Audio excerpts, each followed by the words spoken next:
all those trains. And then this particular thing, this particular activity, I would say ritual, made me understand railways to a greater extent. So in 2009, this doesn't happen as a ritual. It just started like that because I was in BHU and I started getting my fellowship. And in in August, like 15 August, there used to be holiday, and I went out for a venture.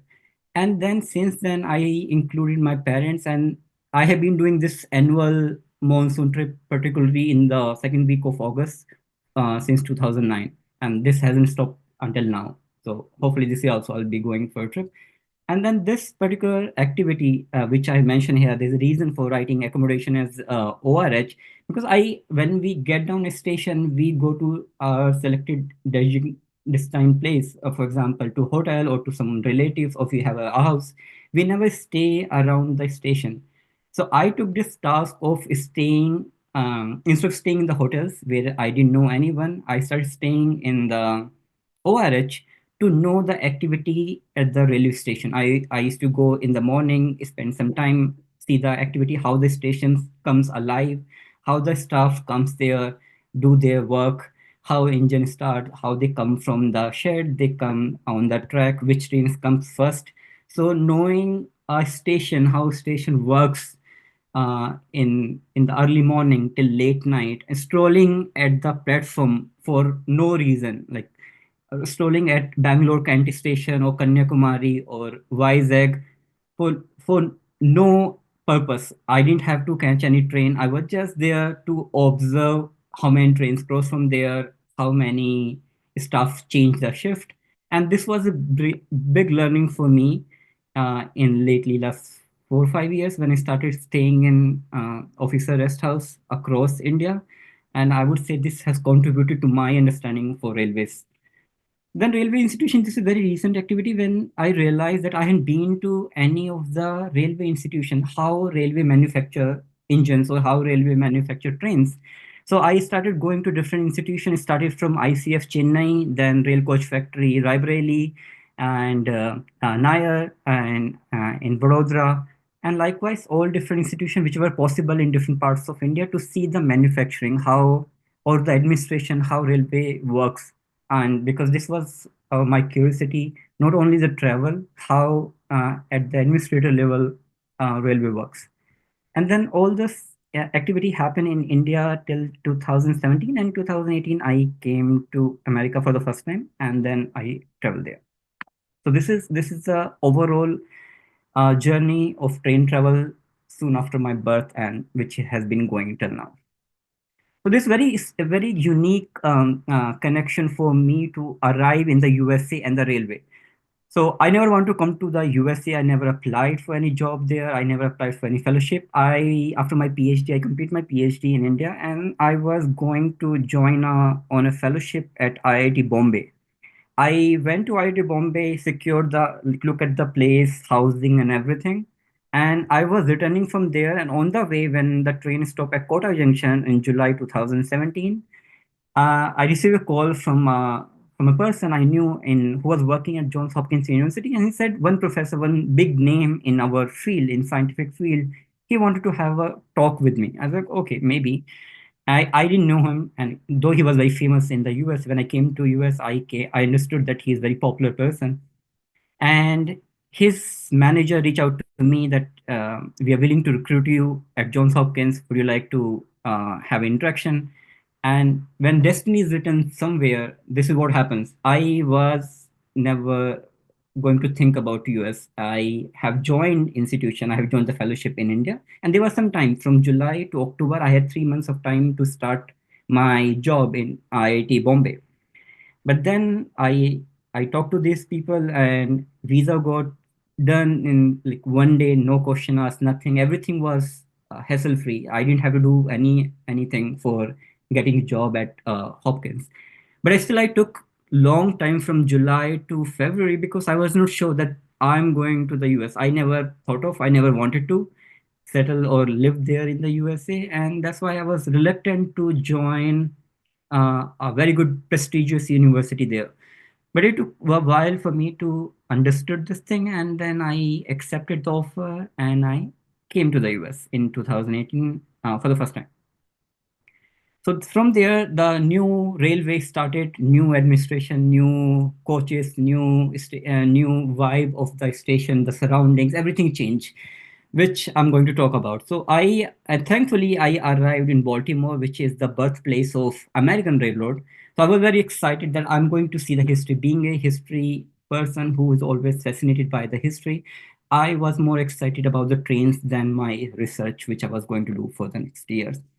So Baltimore has been credited as the birthplace of American Railroad, especially the Baltimore and Ohio Railroad, which is started um, in very small place in Baltimore. So I put the map. So this the original B&O, which is called Baltimore and Ohio Railroad, does not exist in America now.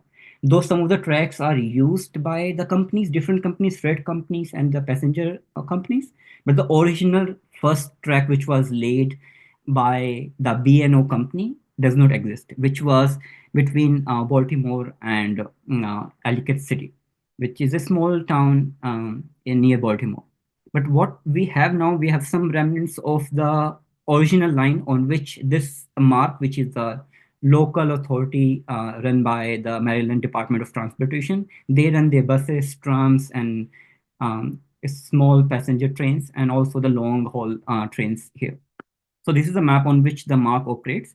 And I could not wait. I arrived in the end of February 2018 and I waited for 2 weeks and I went to venture and then I went on this expedition to see how the one of the oldest railways in the world is still working. So my understanding was that America runs on Dunkin', which is a coffee chain, and America runs on Amtrak, which is the nationalized rail service in the USA. When I went to the Baltimore station, there was no Amtrak. So I took the first train, and when I got the seat, and the Amtrak on the other side, other platform was coming from New York, going to from Washington D.C. going to New York, and I was going from Baltimore to Washington D.C. And then when I realized that this is not the Amtrak where I got the seat because I didn't inquire. I went to the ticket counter. I didn't book the ticket online. I went to the ticket counter. I got the ticket, and whichever ticket they gave, and I accepted. I didn't realize that there could be any other service than Amtrak, which I realized later that there are so many local operators in America. Every city has its own local commuter service, which is different than Amtrak. So this understanding came later and took me a while to go back at home and then understood how Amtrak operates in America, which I'll talk in detail now. So I was confused, I was surprised with Amtrak because Amtrak crossed from other platform and it was very different than what I was going to start or I was going to board this train. And so this was the second week after arriving in the USA. And then I thought, oh, I have to do my homework. So then following weekend rather, I went to the station. Now I was prepared that I have to get Amtrak. But then one tragedy happened. So the previous ticket was around $8 or $10 because that's a local service, and I asked for a ticket for Amtrak, and the lady at the counter she gave me the ticket, and the ticket was almost 10 times expensive, which I'll show the prices are 10 times expensive. And I gave my Indian card because by then my salary has not been credited. So I have the American account, but there was no money, there was no dollars in there. So I was still using Indian SBI, one single card which I had. I was still using that. So I was surprised when the amount deducted. Like, why this ticket 2 hour journey, or not 2 hour, 1 hour journey? I was going to Philadelphia, different city, and I was surprised that why the price is so expensive. Why it's almost 15,000 rupees for this seat. This is a simple regular seat which we see in Shatabdi, and I was surprised. Even if we convert the currency, it should not be 15 times expensive than what I had, and the previous journey was longer. Previous journey was 2 hours, and this was 1 hour, and still I was charged. So now what Amtrak has done, and this is why people hate Amtrak in America, because Amtrak is literally a scam. There is no cap on the prices. There is no regulation. There is nothing to stop Amtrak charging passengers. So if I show you the price, this is a 1 hour journey which I took that time. Obviously, the price were way lesser than 5, 6, 7 years back, and if I compare now. But imagine how random the prices can go for 1 hour journey from Baltimore to Philadelphia Penn Station. It can be $80, it can be 60, 125, and this is for the regular trains. There's another category of trains which they're very proud of, and they call SLR, which is their so-called semi-high-speed train, and there's only one track on which they run, connecting the capital, Washington D.C., and New York City. A very small section, 4 hours section on which it runs, and imagine the price. It goes up to $163, and it doesn't have the coach class because it's a premium train, and you can see premium written here. They call it premium because the seating and other facilities are little premium here, and the prices can go crazy. It starts from above $100 always, and then it sometimes goes up to 200, $250. And if you are the last minute, which I did, arriving at the station at the last moment and asking for a ticket, it can charge up to $300, which is way too much for a 1 hour journey. And this is a 2 hour journey of from Baltimore to Washington, D.C. And I'm giving you this highlight because how different you feel when you arrive in different country, and you have been to a system where the prices have been static, especially in India, and you are aware that 7 hours or 8 hour journey in Shatabdi, chair car, similar facility, food and everything would cost you this much. And other than cultural shock, this randomness or this abrupt prices will give anyone, even the locals, they are surprised by the dynamic pricing of Amtrak, and this is why there's so much hatred for Amtrak. People, other than rail fans like me, who are bound to spend their money on railways, in general, Americans don't like railroad in America, and that's the reason why there's a sharp decline because they are not able to cover up their expenses. They are not able to decrease the price overall in America. And if I take the flight, which would be 1 hour, it will cost me some $60. So there's so much difference from $60 to which can go up to $400 for the same journey. So now imagine you are paying 4 times than the flight, which is very different in India because we always used to pay lesser amount for trains uh, than flying in the. This is just a representative picture of how the Amtrak, when you go and purchase a ticket, this is how they give you. I used to buy ticket offline because I used to collect all the tickets. I have all the tickets from my first journey, which was Mark, and till last or even today, all the tickets I have collected and they're kept at my home. So I still prefer not to book online, and I go at the station and purchase the ticket. So this is the Philadelphia Penn Station, which where I arrived, and the reason I was doing every weekend a different journey because all those stations which were around Baltimore or Washington D.C. they were part of the history. They were part of the one of the ancient line which made America. Yes, that's what they say. If this BNO or other ancillary lines would not have come up, America would not have been what it is today. So, the major contribution goes to American railroads. So Baltimore, I was there as mentioned. This is where the first train started in July 4th. July 4th is also their Independence Day, so very well coordinated program to start a railway, nationalized railway, uh, on July 4th. Then it took a sharp turnover, and imagine from 1828 to 1837, 200 new railroads already promoted. So it became a viral sensation across America, and there was a race to introduce their own railway, and that's why in America still there are so many local operators run either the heritage railway or the commuter railways, and they have not been nationalized. Despite they say that it has been nationalized by Amtrak, in parts it's not nationalized.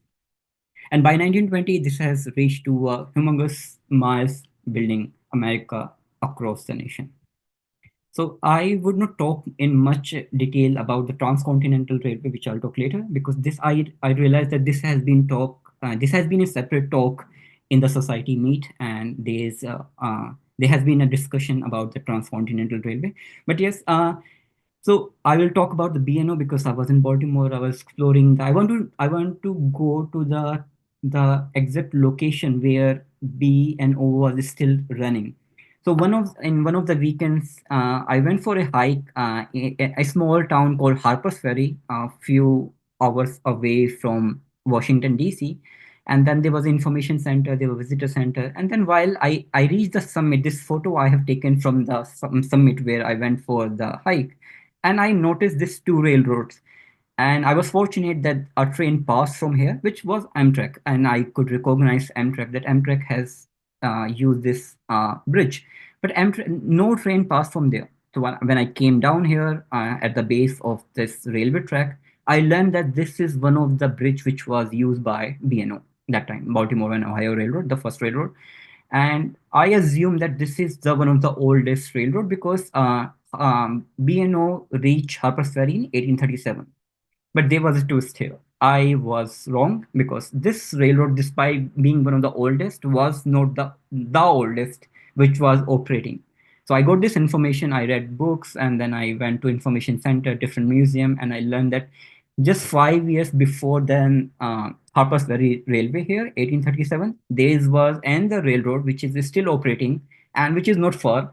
I have been to that state already, Pennsylvania, and you should go there. I got this information that if you have to see the oldest running operating railway in America, you have to go to a place called Strasburg, and the railway has been running there since 1832. Okay, fine, I'll go there.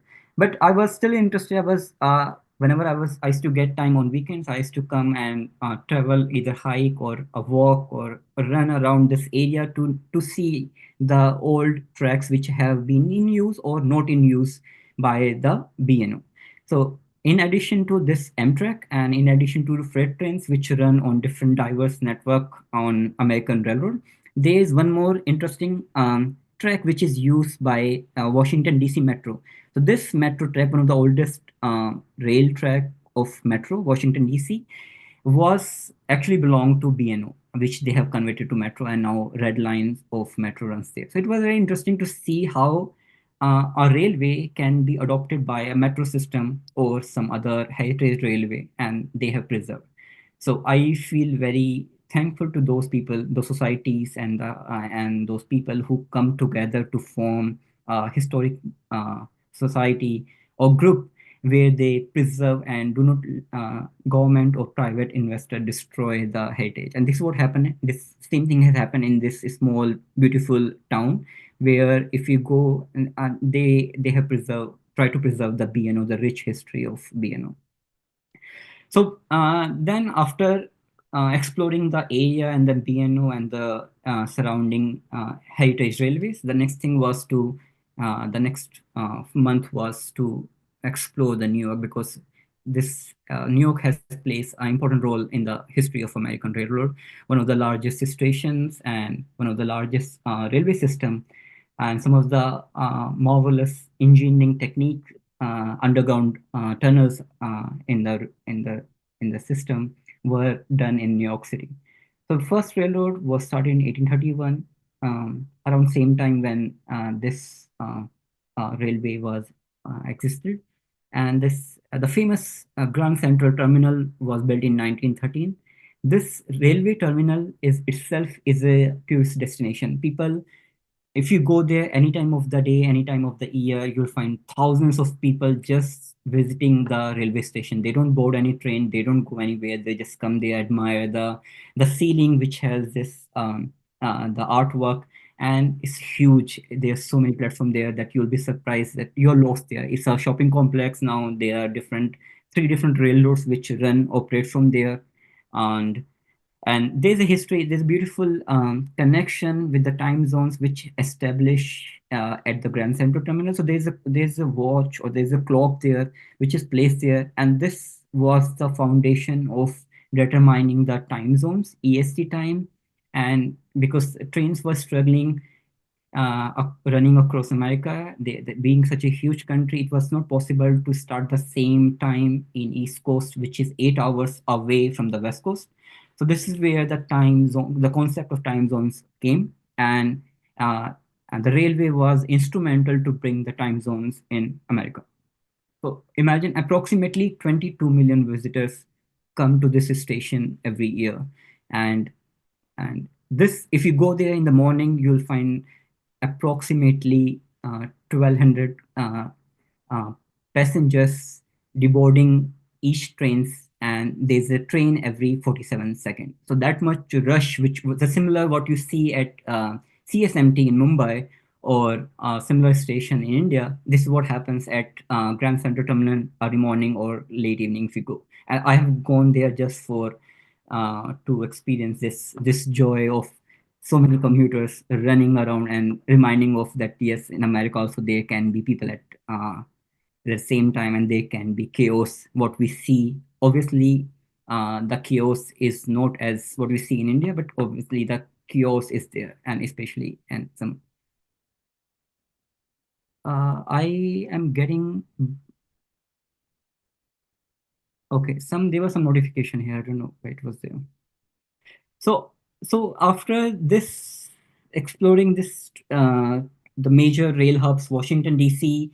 and Baltimore, Philadelphia, Pennsylvania, and New York City, especially, there was time, and then suddenly, I think the universe conspired in a similar way as it conspired me to come to USA from India.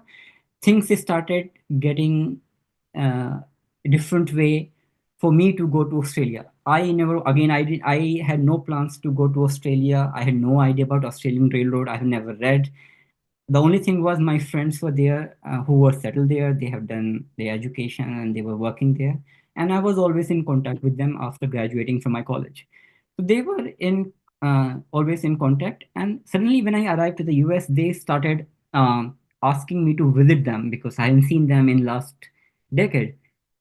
And then I was settled there by then in the US. It was already 4 months, and I thought, okay, let me go there. But I when I did my research to go there, Australia is more expensive than USA.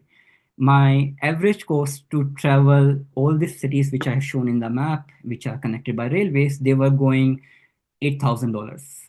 I just had $2,000. There was no way I was going to get four times money to travel. I applied for the visa, and surprisingly, visa came the next day. I like, okay, fine. Now the visa is also there. I didn't have to worry about staying in the hotels because in most of the cities my friends were there. But still, I stayed in the hotel there, and I was going to stay in some places where my friends were not there. So I had to manage so many things, and I started reading about Australian Railroad because now I was sure that I'm going there. So by June 13th, I left from Washington, D.C., and I arrived in this.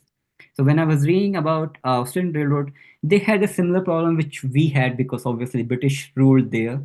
So they had three different gauge, and they have struggled for a very long time. Even till now, they have not been able to completely convert to a single standard broad gauge line, and this has been sometimes. There has been delays, there has been disconnection across cities because of this three different spacing between the rail tracks. So yes, Australia also suffered the same thing which we had, and they have preserved some of the heritage railways, which I'll talk about now. So somehow all this calling from Australia came into real life, and somehow this picture from nowhere kept popping up on my social media feed that I have to go to Australia and I must go. And I went. I followed this instruction. I started packing, and this is something unique to Australia, which I found soon after arriving in Australia. The black burgers, which I never seen, never heard, like why this country is behaving so weird soon after arriving here, and things became more complicated. As soon as I reached there, I lost my bag. So I'm narrating you the stories which has link with the railways and how railways helped me or uh, uh, navigated through this adverse time in different countries when there's no one around. I haven't told the exact date of my arrival because I want to travel solo first and then meet my friends. So I told them a different date, that I'm arriving on particular date after maybe 4 days later. I was on. My friends didn't know that I am already in Australia. I reached there. I lost my bag, which has everything, and I forgot that my iPad is in the bag. So my iPad went with the bag. So I went to the American Airlines counter. They gave me the slip, the toiletries bag, and they said we cannot do anything right now. So you think. And I was sitting there at the airport, Sydney airport, early morning, nothing to do. So what I did, I thought, okay, let me go to nearby station, Sydney station. So Sydney was not far. I took the local train there, commuter train, and went to the Sydney Central Station. So and suddenly this is what a railway does to you. So when I was at the station, one tram actually was moving in, another train was coming out. So this suddenly clicked my mind, and like, maybe something similar would have happened to my bag. Maybe the similar color bag would have been exchanged, the same way the train exchange at the platform. I rushed back to the airport again to tell this thing, that maybe the same, my bag was something similar. This is not my bag. This is the bag which got exchanged with. I told, which is there any other bag which is of same color? And they brought this bag and they said, okay, so this is a person, this is a gentleman who's also traveling from America, and then he has gone to Melbourne. So thankfully, one idea of one travel to Sydney station gave me this wonderful idea to get my bag back. And they assured, now since we have the information, we'll get your bag back to you. So I went to I and then I left the airport. I went to my hotel. I went to Sydney Central again, and then from there I went to the hotel. And this is how the local commuter train in Sydney looks like. This is the Sydney Central station, and this you have to admire, that how, despite being 150 years old, how beautifully they have preserved the station. And this you would see across the world, whether it's Indonesia, Vietnam, or Canada, Europe, all the stations which I have seen, and America, or even the South America. One thing we need to admire, we need to learn, and that how to preserve their station, how to preserve their trains. They also introduced a new system like this train, commuter train, which is not the old train, but they also introduced the tram, but nothing has happened, no damage has happened to the original structure of the station and some of the old tracks which are still in use. So this is how the tram was coming out when I went there, and this gave me the idea that maybe the bag has been exchanged the same way. So this way. So coming, the reason to come to the Australia in such a rush soon after getting the visa was this Vivid Sydney. So Vivid Sydney is a festival which runs for 3 weeks in Australia. Started from third week of or fourth week of May, and it goes to second week of June. And I was just at the margin. I was at the second last day of the festival in Australia, and had I not got my bag, I would have gone back because everything was in the bag, and I would have missed this beautiful festival. So what they do in this festival, they obviously, other than the cultural fest, all the function and the events, they decorate the entire Australia with laser and illustration and this kind of lighting. So if you go to downtown, if you go to the city, everything will be glittering with different colors, and they highlight all their monument, including the Sydney Harbour Bridge and the railway station and the administrative buildings. So I was at the right time. This was second last day, and I had one more day to enjoy this Vivid Sydney festival. So to experience this thing, there was no other way than climbing Sydney Harbour Bridge. I was surprised that they have this option where you can climb the Sydney Harbour Bridge. I was inspired by so many movies which has featured Australia, and that prompt me to go to Australia, especially Dil Chahta Hai, where Amir Khan keep walking on the or was sitting at the Sydney Harbour Bridge. And when I inquired, I come to know that there's an option where you can climb the at the top of the Sydney Harbour Bridge. I was very fascinated that this is something I cannot miss being in Sydney. This was 2 hours activity where they keep your phone and everything, and then they take you with the safety harness at the top of the Sydney Harbour Bridge. And the reason to show you this picture is that look at the background. This is the Sydney Harbour and the downtown Sydney. Everything you see here is being illuminated with different color lasers, and this pattern keep changing. This is not constant. Every maybe 5 to 10 minutes, they change the display, and the fireworks and the event never ends. So this goes for 3 weeks non-stop, day and night. And this is one of the thing which, if any one of you visiting Australia, plan to visit either on the New Year when they have the fireworks, or the Vivid Sydney, which goes every year around winter. So summer in Australia is winter, and it's vice versa, being on because of their location on the map. So when I went there in June, it was the peak winter time, shivering, and temperature was 0 degree sometime, like 1 or 2 degrees centigrade. So I was struggling with that. So from Sydney, I came to Adelaide. The reason to come to Adelaide was Adelaide has Australia's oldest running railroad, which I'll show you. So there's a railway track which ends at the tip of the country, and then it goes there to an island. And earlier, this was used by the horse carriages, and now this particular section where we were standing is not in use. But I'll show you the other station, the last station where it is used.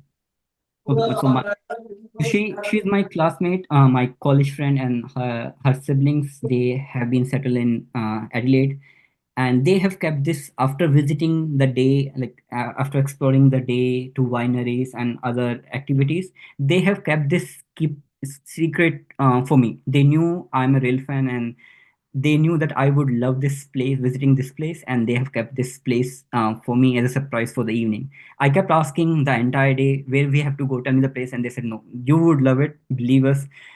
Just wait for the evening. Once we finish our tour to the different places, we will take you to place where you would love. And when I reached there, it was such a beautiful sight to see one of the oldest railways of Australia. And so what Australian government does is they have maintained this one of the oldest line and the station, and they run this kind of train and diesel train, and as well as the steam trains on different days and different timing. For example, the day I was there, so they were having three services, and the last service was 3:45. Everything closed early in Australia by 5 p.m. They are done, so they don't operate anything after 5 p.m. So yeah, this was the last time. So taking this train was an experience, and to admire that how the societies and the clubs and people come together to not let destroy the heritage, which should be passed on to the next generation. So after experiencing this journey, the next step was to go to a different destination for a different journey. So before I go there, while I was in Adelaide, I come to know, because I went to Perth and then I returned from there to Cairns. I came to know that, I don't know whether you are aware of this thing. That's why I wrote it here. That world's longest stretch of completely straight track is in Australia. So there's a stretch without any turn for 478 kilometers in Australia from Adelaide to Perth. So that's very interesting. I didn't take that journey, but sometime, maybe next time, if I go to Australia, I'll take that journey. So coming to a different destination very far away from Adelaide or Sydney or other cities, this is the northeast of Australia. In the Cairns, famous for its uh, Great Barrier Reef, and which has been destroyed recently. And my reason was to go and experience the scenic railways, again, one of the oldest railways in Australia, and which runs along this beautiful landscape. So this is from their website, and I was fascinated to see this waterfall and the train passing from there. And immediately I booked the ticket and like, okay, I have to go there. This is something I cannot miss.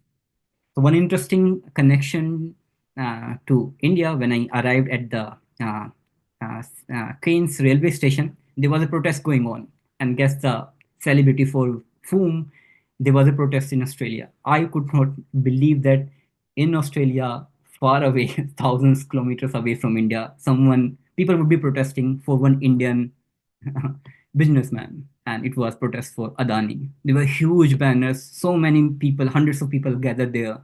And when they saw me, I'm coming from India, they started questioning me why he's doing this at all. I have no connection to. I'm a poor person. He's one of the top rich person of the country. I have no connection to him. Please let me go to my train journey. I don't know him. I was very embarrassed to see the protest for Indian, and later I knew that why it was going on, because Adani invested in and coal mines there and other project which has damaged their ecosystem, and such diverse beautiful ecosystem with anyone would protest. I would also protest if something happens.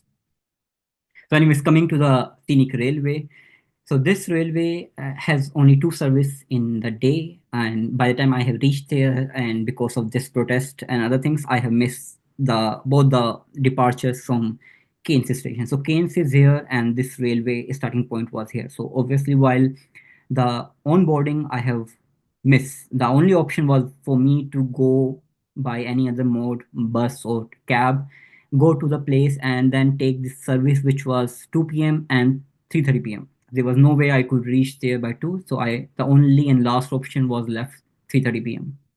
So I went there. This is the price, just to show you the price how it looked like.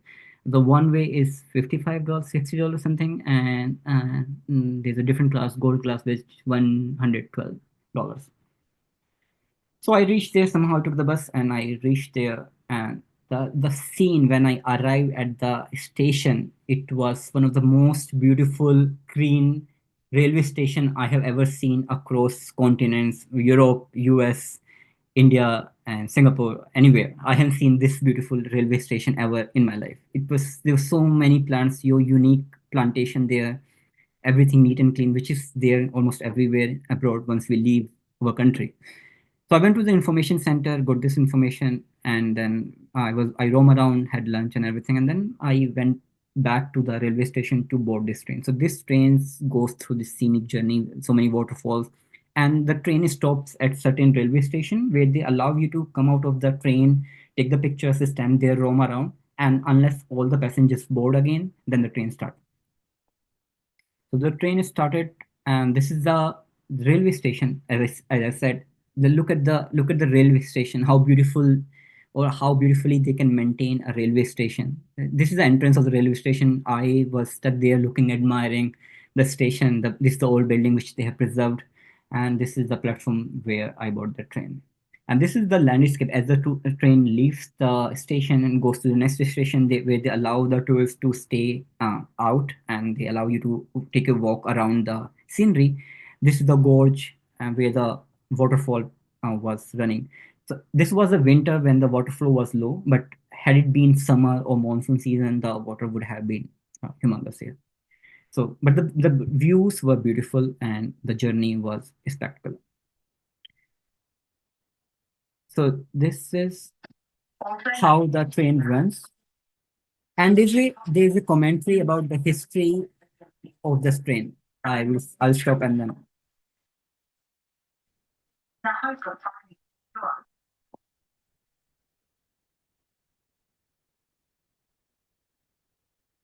If you notice, this is a peak winter season in India. What happens, or other countries like in US, everything becomes dry. There's no life. There's no fauna flora in US for almost 4 months, I would say.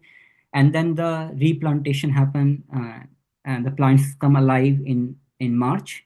But in Australia, I was surprised that the kind of biodiversity they have, Australia remains green, exceptionally green throughout the year. Imagine this is the winter, how flourishing this would be in summer or during rain season. So this is a waterfall which they show on their website, and the train crosses from there. So this waterfall, like thundering sound of this water flowing from a height. This is very tall. I didn't capture completely in the frame because I was sitting in the coach and then I took this picture. But this falls from a height, and then the water splash comes inside. It's a beautiful sight to observe. And this is how the train stops at certain station where they allow you to walk. People come out, they take a tour, and then go back to the house. So from after returning to Cairns, the other major activity for which Cairns is famous, people come from all over the world to do their scuba diving test and get their certificates. I also tried scuba diving because I haven't done before. So I went for a certificate course there. I stayed there in Cairns. I went for scuba diving classes and certificate course. I got my first scuba diving course, which was not easy because dropping you in middle of and so much of water kind of experience to learn and then do the snorkeling. Everything was new for me. I was doing everything for the first time, but I enjoyed it. And then I did later in other parts of the world where I went and did the diving and scuba and other activities later.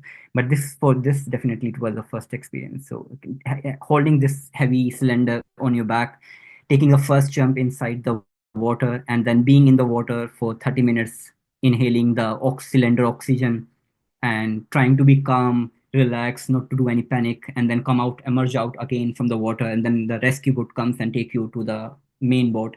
All this activity is one of the lifetime things to do.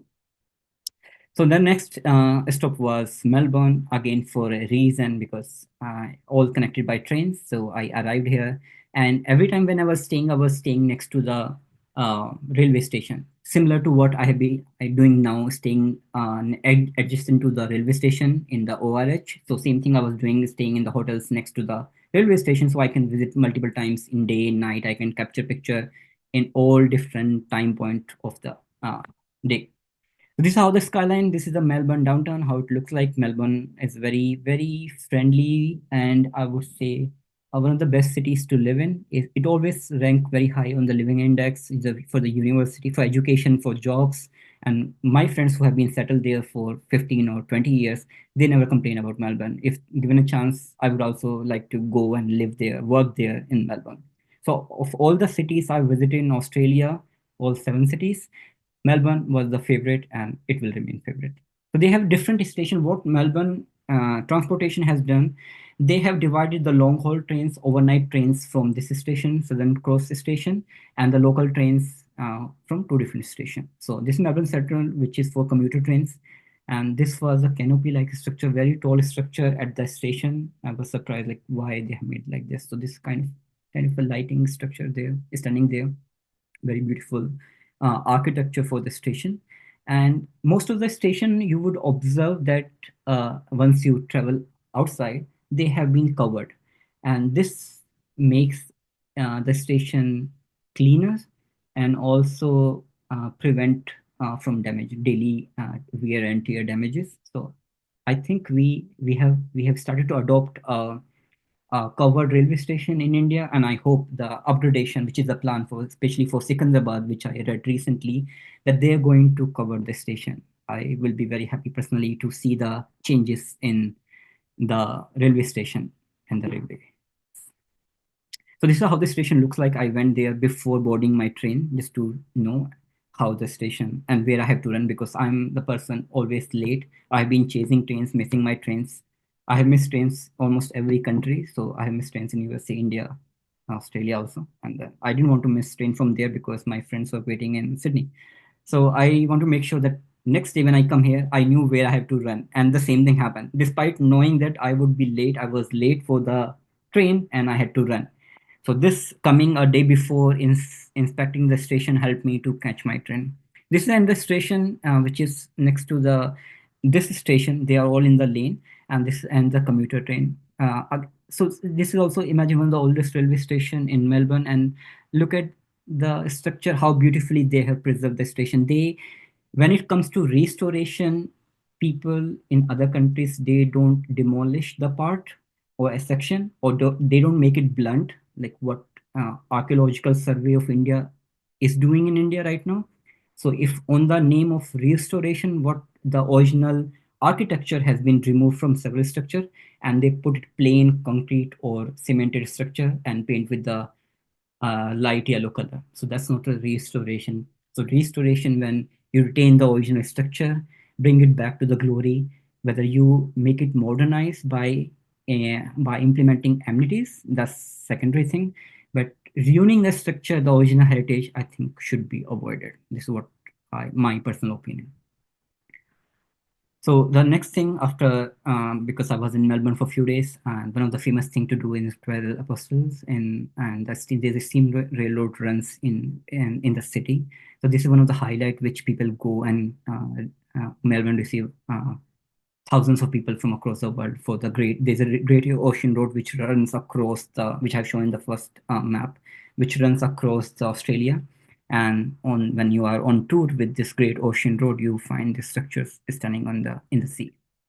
So one thing was still left before I was scheduled to leave Melbourne was Melbourne Cricket Ground. Being a cricket fan who has played cricket till undergraduation, I could not leave Melbourne without visiting Melbourne Cricket Ground. And I have always been fan of Australian cricket team, especially McGrath. Being a fast bowler myself, I have always tried to mimic his action while playing. So I had to visit Melbourne Cricket Ground, and they allowed because it was not open, but it's still on my request, explaining the like similar to rail fan movement. I explained my cricket fan movement to them, and then they were generous enough to allow me to visit the Melbourne Cricket Ground. So one of the हाँ वंदे one of the Bharat road bucket हाँ list got completed, उसके and बाद there's a railway station next to मुझे लगा the आपका banker यहाँ पे Melbourne है Cricket साइडिंग में Ground. वो सही होता था I think someone is on phone. Anyways, so this is a little away. If you can see the downtown here, this is a little away from the city, but it's still in the city, part of the city. And then from here, there the commuter trains connect to this station, this Flinders station. So I took the train and then connected there. And I one of the bucket list was completed to visit and see Melbourne Cricket Ground live. Though there was no action, but hopefully someday I'll visit there again to see a match there. So next thing was again going back to Sydney because now was the actual date when I have to meet my friends, and this is the date when I have told them that I would be arriving to Sydney, not before when I explored Sydney. So this again, I took the overnight train, approximately 12 hours journey from Melbourne this Southern Cross station to Sydney Central Station where I have been timing ले earlier. लेना जरा इसका So S6 का this is how S6 the first class of Australian New South Wales Railroad looks like, very similar to Shatabdi Express. Comfortable, I would say yes. There was no food option available here because it's a night train, I think. And Australia being very expensive, this was expensive. So there was no surprise that anything in Australia is not cheaper, and especially Sydney, considered one of the most expensive cities. So anything emerging in and out of Sydney has to be expensive. So, so this is and by the overnight journey I reached. So the price for the overnight train was $123 approximately, and if you go for sleeper class, this was $271. There was no seats available for sleeper class. I had to travel by chair car, and I did. I arrived in the Sydney in Sydney early morning, Sydney Central, and then the last thing which I have missed before because I have to collect my bag. I want to see the station, the Italian design structure of the Sydney Central Station, one of the most beautiful, again, railway buildings, and the restoration has to be appreciated for this railway station. So next thing was the funicular railways. I have heard about these railways. They have been used in different parts of the world for mining, especially getting coals from rail mines to the city. And being in Australia, this was the opportunity to visit one of the not one of the steepest railway in the world as per Guinness Book of Records. It it runs at an angle of 52-degree incline, and so this is little away from the city, 1 hour journey from Sydney Central, and it leaves you at a station which has many activities to do. There's a trails, hiking, and cable car, and this funicular railways. So I went there, and the nearby station for this is Katumba, which connects from Sydney Central to come to using this passenger train. This is how the passenger trains of Australia look like, double decker. In US also, they are on daily commute basis. This similar kind of double decker trains work operates, and we also have double decker trains in India, Delhi to Jaipur, and Bombay to Ahmedabad, where I have traveled. There are other tracks as well. So this was very similar to our double-decker train. So this is the world's steepest passenger rail, and which is still functional. So this has been in service for more than a decade. So this is how it goes.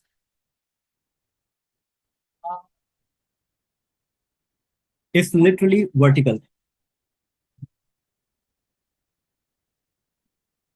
So this is the accent, and then This is how it comes down from the same plot.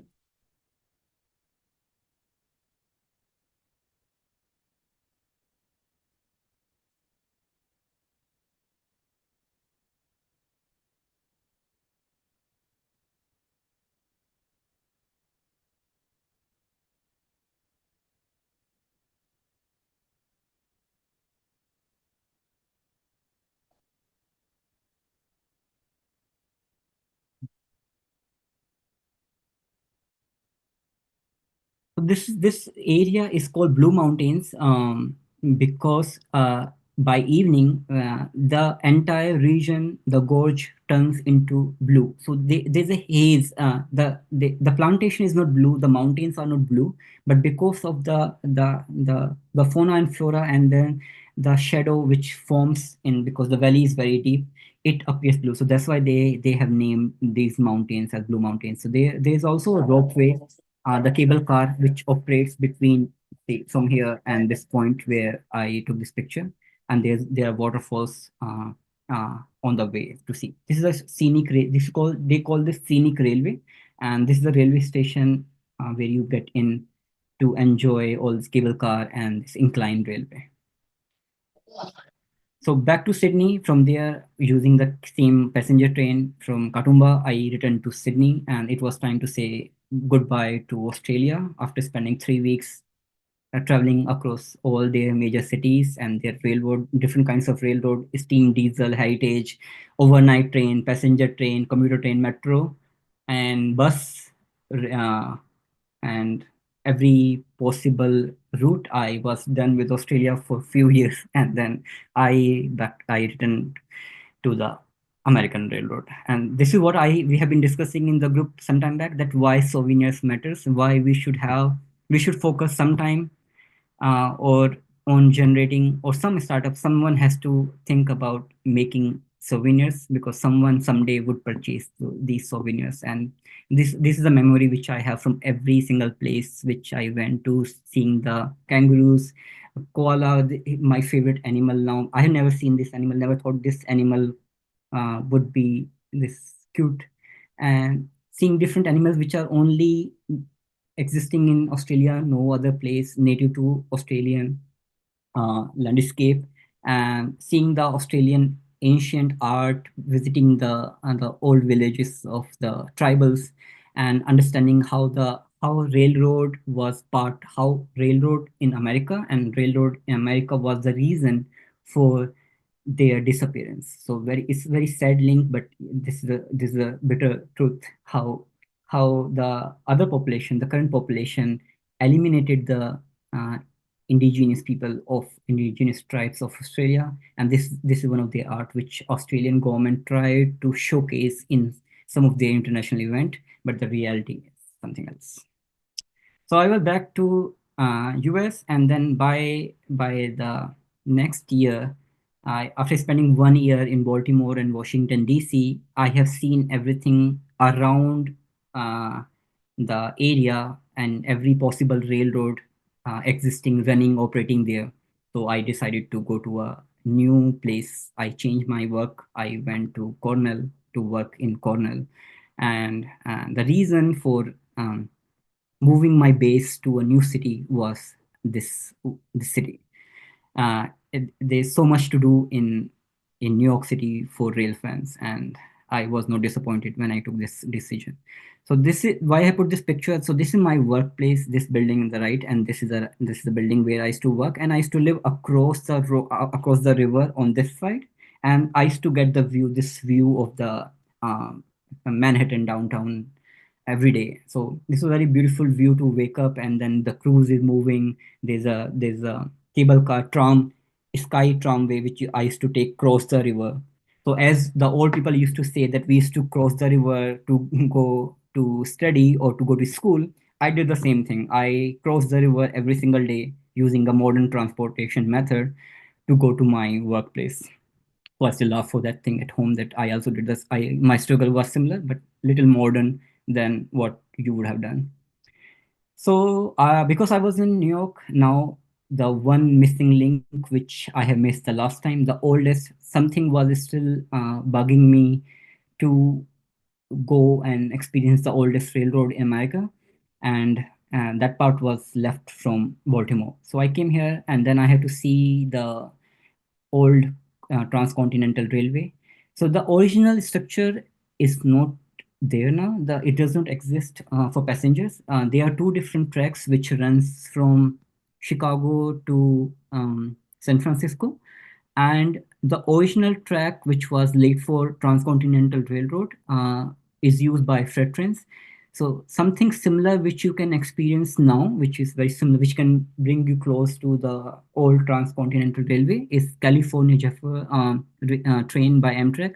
So this goes from Chicago all the way to Denver, and then Salt Lake City, coming to Nevada and Sacramento, and here, because there has been a talk already about transcontinental railroad, which I saw later. I would not go in detail, but the railway started from west side from Sacramento, came here, this moving east, and the east portion started from this place called Omaha, the border of Nebraska and Iowa. It started from here, and both the railroads, they started moving in opposite direction, and there's a place where they meet in between. So that place has been marked as a historic site, and the ceremony which took place that time is still being celebrated there.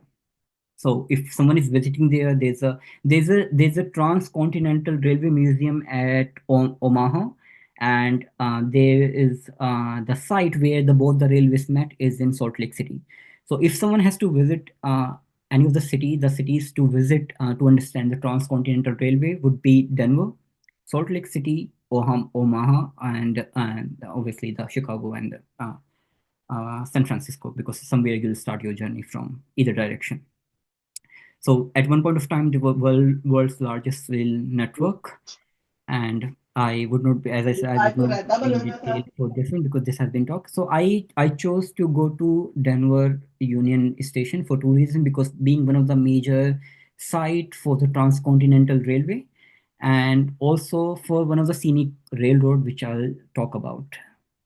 So Denver is called 1 mile high city because the altitude at which the Denver is situated is 1 mile, and it was formed. The city came alive because of the railroad. So there was nothing there. There were grassland, and then it became a modern, prosperous city because of the transcontinental railway. So this particular town, Georgetown, one of the oldest surviving town there, and which was used for mining. Still, the trains, some of the trains operate there, and passengers are not allowed there. But you can see how the mining trains goes to a 600 feet elevation, and they come down to, and there's a loop for collection of the coal. So, and that time, the transcontinental worker used to get $3 a salary, which was very good salary in if you compare with the wages that time. And the city prosperous, city moved along with the transcontinental railways. People, so literally people living in tent, I would say tent in a city, because people were moving where the railway was moving. So they were making a portion of the railways, the cities were moving, again they were moving to a new direction, and those cities thrived and became some of the major cities which I've shown in the map: Salt Lake City, Denver. And so one of the reason to go to Denver was experience this train. It's called Royal Gorge train. Once upon a time, it was a passenger train, but now it's only as a touristy uh, scenic railroad, similar to scenic railroad in Cairns, Australia. This is one of the scenic railroad, one of the most beautiful journeys in America to experience the American railroad. So this is little away from the Denver city center. This is the Union Station in the center of the city, and this railroad, it is 2 hours away from Denver city. So we went there, and then there's an option when once you plan your trip, there's an option to choose whether you want to celebrate, you want to go with the engineer. They will explain everything about technology, the engineering, how it operates, and the technical aspect of this thing. Then there are festival special trains, and then coach class, deluxe class, and Vistadome class. I went for Vistadome class with the dining option because I want to experience the the landscape while the train is moving. And so the Vista Dome, and they also have this open deck to come out in the sun and experience. So this runs along with the river, Colorado River, and this is how the station and the train look like. This is the dome car, Vista Dome car, which is different than our Vista Dome car, which I'll show you in the next slides. And the landscape never disappoint you even for a minute. All the time you would regret why did you pay for for this Vista Dome, and why you didn't take the chair car, because anyways everyone was out overlooking the terrain and different landscape. It's so scenic and beautiful that you would not like to go back to your seat and sit there. So this is how why I choose this Vista Dome car, because this is complete glass on the sides. There's no window like rectangle or square windows. They make dome completely like glass. So that gives a better perspective to see the or enjoy the landscape. So this is because I said this is a dining car, so they serve three-course meal, making it a little luxury for you. And then I was traveling with these people. They are again rail fans. They have traveled across America on different scenic routes, and then I met them. They were sitting across table, and then I started talking about them. I got so many suggestions from them to travel later, which I did. So yes, there. And while you're traveling in any country, rarely you would find people from India, our country. Though that's very little disappointing many times. But you see people from different countries traveling, and you will rarely see, like when I went to Australia on different trips, different cities, on all the 3 weeks I didn't find any Indian on taking any tours. Then on this trip, whether going to Niagara Falls or any other scenic journey, I have never ever found any Indian just traveling for for their fun, for their leisure. And there's something we should talk about that thing later maybe. So one of the highlight of this train is it passes beneath the highest suspension bridge of the USA, this Royal Gorge Bridge. And when the train was moving, I clicked this picture, I saw the bridge, and because they have this commentary going on, and they will ask you to come outside or do not miss the bridge. And then I came outside and saw this bridge, and I was sure that I have to see this bridge later once I finish this train travel. So I this is a little away from because the train goes from there in the valley, and so you have to take a drive and come to the bridge to see the highest suspension bridge. And this is really deep. It might not reflect in the picture here because there was no way to take picture. I couldn't show here, but this is one of this is the highest suspension bridge of the USA. And they have made everything so comfortable for people, and there's a reason why people should come there. Now imagine this is just a bridge, but again to a bridge they have made a village where you have so many activities to do. They cater for kids and for adults. There's a rappelling, you can climb, bungee jumping, so many things. So one thing which I have learned from America, that they are expert in marketing. They make their product, their history, the preservation, everything to a way that you would fascinate to go there. You even if things are expensive, you would like to pay your money because you don't want to miss those opportunities seeing these things. And why people like to pay money despite being expensive, because they have made things comfortable for people. For example, having washrooms, toilet everywhere, clean, and the food availability of the food. You'll always find food everywhere, the food courts. You don't have to worry about your car parking for your kids, the safety and the transportation. There will be shuttle bus service and similar thing Amtrak does. So if Amtrak doesn't find a way, a station which you want to travel, Amtrak make a collaboration with the local bus operators, and it will drop you to a location where you want to go. So imagine Indian Railways making a collaboration with the local bus operators, and where I get down and there's no bus, no train connecting there. So this is what they have done. So they have made, and so while booking the Amtrak, it will always show you one direct train, and there's a mixed service. The mixed service is always for the combined service of train and the bus. So they give you the option if you want to travel by one non-stop journey or taking a layover in between, taking two trains together, which we do by ourselves by IRCTC booking two or three tickets. This Amtrak does for you because they combine the train service, two or more, or the bus service in one single ticket. And this they will give you one ticket where you don't have to worry about booking multiple tickets for yourself. So I thought I should bring this thing to you that and I was back to the Denver after finishing this ride and seeing the suspension bridge. I was back to the City and the Denver Union Station. So this is one of the example why I'm showing you the station because this is one of the example how the redevelopment rather, or the preservation should not destroy the original structure, original lines of the existing railway. So, because Denver was part of Transcontinental Railway, and they introduced these new trains, which runs the commuter trains in Denver, but they never destroyed the original structure. So I'll skip this thing because this has been discussed. And then coming to this Union Station. So this is how the restoration project for Union Station has come alive.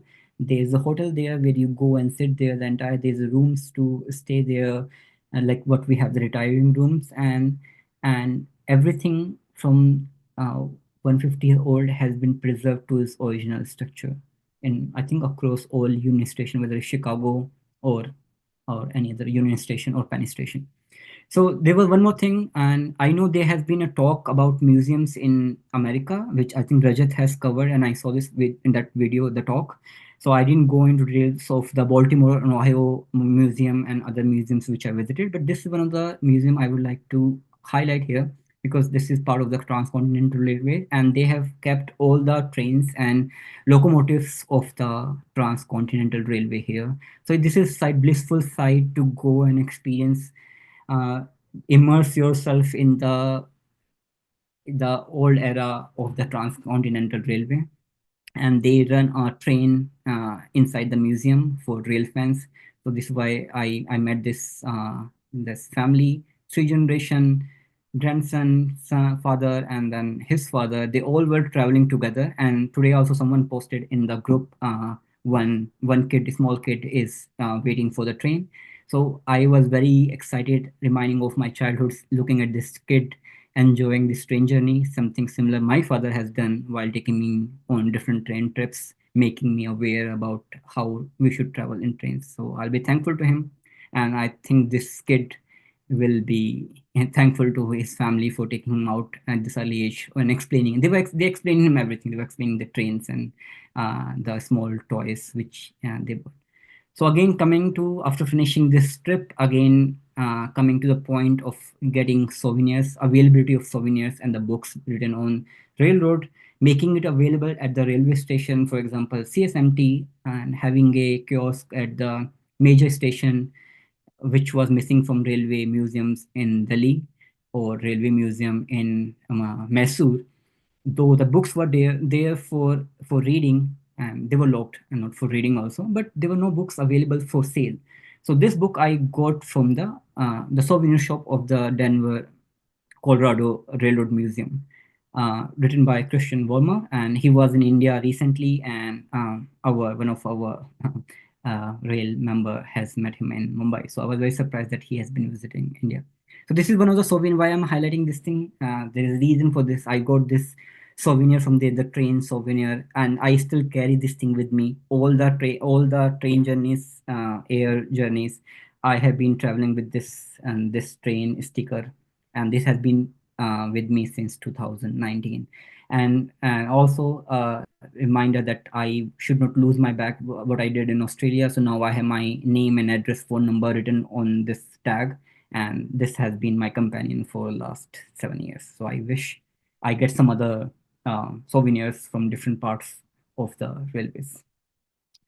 So back to New York, and one. So I was still trying to understand how Amtrak works, why there are so many different classes, why there is a coach class, business class, first class, how they look different, why and why they are so expensive. So I want to experience America's or Amtrak's first class chair car. So in the previous Amtrak picture, I have shown the seating arrangement were two and two. So this is was different because this was first class. So the chairs were different. The recline was different. The comfort was different, obviously, and this was two plus one seating arrangement. So I was going with both. Pankaj, we have exceeded our time, so could you finish in the next five Yes, minutes this or I'm just so? finishing. Yeah, I'm just finishing. Just give me 2 minutes. Yeah. So this was the to understand the how different classes of Amtrak works. So I'll go and show this is the finally I made to the point where was the oldest railroad operating railroad in America. So this was a Strasburg Railroad in Pennsylvania state, and they run different kinds of cars, and this launch car and the steam engines and all different wagons of different railroads. So you would find the local railroads wagons running there on different train rides. So I'll skip this and then just to show you how this different railroads had their different distinct feature of their wagons. For example, Pennsylvania and Boston and Maine and Maryland and Pennsylvania and Philadelphia and Reading, and you would find these rail coach are either standing or attached to the steam engine and doing to and fro journey for a few kilometers. So this is the steam engine, which one of the oldest and the heaviest, the largest steam engine which still operates and it runs on this circuit. So just last thing before I want to show you the different categories of which we have discussed in the group and people have talked about in the previous journey. So how Amtrak works. So other than the sitting arrangement, what we have the sleeper in our sleeper category, they call roommate, and which is the cabin. So this is the galled aisle, and either side they made this cabin which are closed and there's sliding doors, and you get one bed and there's one bed on. So even if you book one or book two, you are by yourself. If you're booking for yourself and there's no other person, it would not be shared by given to another person. So this entire room becomes yours. So this is the difference while we allot the seat in first class where we give the seat in coupe to one and two passengers. In Amtrak, they don't allot the seat to any other person. The both the seats is for yourself, and then you have your cabin um, sliding doors. So this we have discussed, and then so yeah, so this is why I want to show you this bedroom and the class of the train coaches, which has in-house inbuilt and the toilet and the shower. So this is a different room for that. So this bed, this sofa for the day, the attendant comes and they make beds for you, again lower and upper bed, and then you are not sharing this entire space with anyone. So there's a sink in built sink, and there so there's a big space, almost double the size of our first class. And again, this is locked from inside. So you have your entire, that's why they call it bedroom, because you have the bed, chair, and table, work table, and the bathroom attached. So yes, I just want to show you how different categories of uh, uh, Amtrak operates on different lines. So this is from the journey which I took from New York to New Orleans, 32 hours journey, one of the longest trek on Amtrak runs on. So yes, I will maybe I'll end my talk here because exceeding the time, and also maybe given a chance, I'll talk about other railways from Southeast Asia, Indonesia, Malaysia, and Europe, if given a chance on some other talk some other time. So thank you very much for holding for exceeding time, and then thank you very much for again listening to me. I have tried to rush it because there was so much information, and I still could not cover the American railroad because there's no end for American railroad. There's so much to talk and so much to discuss and so much to learn from them, how to, especially how to restore our heritage, steam and diesel engines. So thank you very much. Okay, thank you very much, Pankaj. In a very short time, you have taken us from Asia to Australia and all the way to the USA. For a person who probably started his rail journeys about the time that I stopped my career in the railways, I think it's a remarkable area that you have covered in such a short time. We don't have much time, but if there are any comments or questions, we can take a few. Sure. Anybody, please unmute yourself and speak.